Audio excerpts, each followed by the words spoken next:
You naturally change the way that you speak to your partner.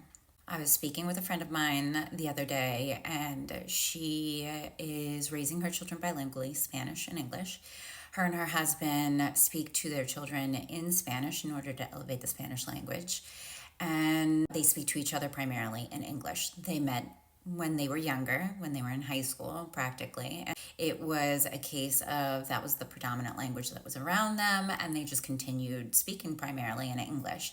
Now that the children are older, they want to make sure to be mindful of just elevating the Spanish language within their home. So, in addition to speaking to their kids, they also want to speak to each other in Spanish, but she feels shy about it.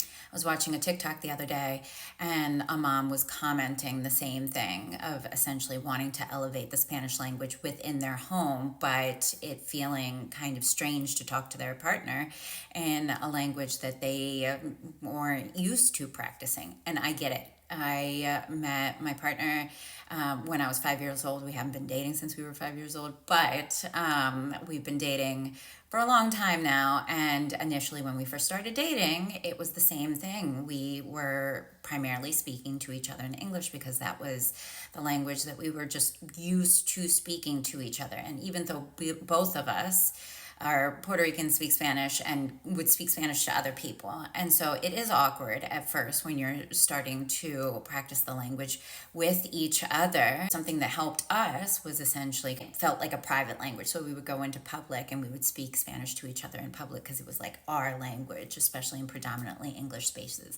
or when we were traveling.